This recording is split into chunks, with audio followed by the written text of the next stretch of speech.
what Labor keeps saying is an attack that there'll be a coalition of One Nation, Labor, the Liberals. We don't see it. We see that we can win in our own right. Like I said, we've got access to data sets that nobody else has access to. So the polling is we wrong. are confident. I'm telling you, sort of close? both the political parties, the Labor and the Liberal Party, are very concerned about the polling of One Nation. They're very concerned about keeping their power and positions. They have failed the people of this state. That's why it's in the situation it is now. So we are here as ordinary Australians, standing up, fighting for our state, our country. We want it back. Can you just explain why Okay. ABC's not here, just so we know? Oh, ABC were denied entry into here, and The Guardian. I'm not putting up with their rubbish. I'm not putting up with their spin, their lies whatsoever. I want truth and honesty. You get it from me, I expect it back from the media. Look, to elaborate on that, and to elaborate on that just a little bit, we expect and invite a healthy amount of scrutiny of our candidates and our policy positions. However, any blatant character assassination attempts based on fabrications of our candidates will be met with swift legal action. But before you leave, I just want to... Do you think that the media that's upset about the fact that the ABC and The Guardian and The Age are not invited to this, that weren't upset when Daniel Andrews revoked, let's say, Rebel News, dragged them out of Parliament, they weren't upset then about freedom of the press, and are suddenly upset? Do you think that they should take a look in the mirror? Excuse me, there's a lot of media here. Are you really concerned the ABC aren't here? Of this lady was.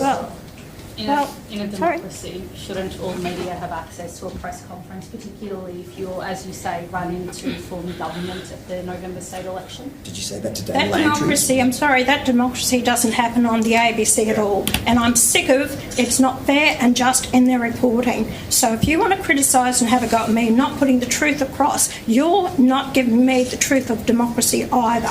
And so therefore, no, I'm not going to have them. This isn't the first time. I denied them entry into my meeting halls and everything in 1996 for 8 months. And the same will go with The Guardian. I'm not putting up with the spin, gotcha moments, wanting to have a go at me, or treat us totally different to what you do the other major political parties. Enough is enough. So You give me a fair go, I'll give you a fair go back. The ABC never does. Is there something they can do? What do these outlets need to do to have you reconsider that? Let's re-ask the question. Would you do the same thing Daniel Andrews did to Rebel News and ban him from Parliament just the same way? And the media had no problem. She didn't ask Daniel Andrews if he was against democracy at the time. That will be up to the members of Parliament at that time, right? I'm not going to have a say. I'm not going to be in the Victorian Parliament. That will be up to the people here.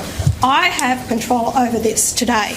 My being here, and I've made the decision. Pauline, far be it from me to defend the ABC, but aren't you cutting off your nose to spite your face here? Don't you need your message to get out to regional Victoria in particular, and you need the ABC, the national broadcast, to be able to We've carry got that? Rebel News here. I'm happy with them. Thank you. Let's go. Thank you. Bye. Thanks, guys. Grab your popcorn because an Australian senator just kicked the national broadcaster out of her press conference, looked directly into the cameras that were still rolling, and said the quiet part out loud. Not through a spokesperson, not buried in a press release, live, on purpose, unblinking. And somehow that was not even the most revealing political moment we have witnessed this month.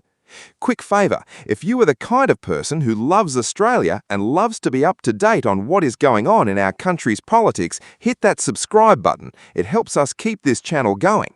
Over 90% of viewers have not yet subscribed, and it would mean the world to us if you did. Thank you. Now back to the show. Pauline Hanson walked into a room in Victoria, locked eyes with two of the most powerful media institutions in the country, and showed them the door. The ABC and The Guardian were barred from her press conference, not quietly excluded, not politely redirected, told in language you cannot misquote that their presence was no longer welcome. Her words, "I am not putting up with their rubbish." Spin, lies and gotcha moments, she argued, had burnt through whatever goodwill she might have once extended. She demands truth and honesty, and she has concluded she will not find either inside those particular newsrooms. Now, before you write this off as pure political theatre, and make no mistake, the theatre was magnificent, understand something crucial. This is not a fresh tantrum. Hanson reminded the room that she banned the ABC for 8 straight months in 1996. That is not impulse control failure. That is a strategy that has been slow cooking for nearly 3 decades, and it just came out of the oven.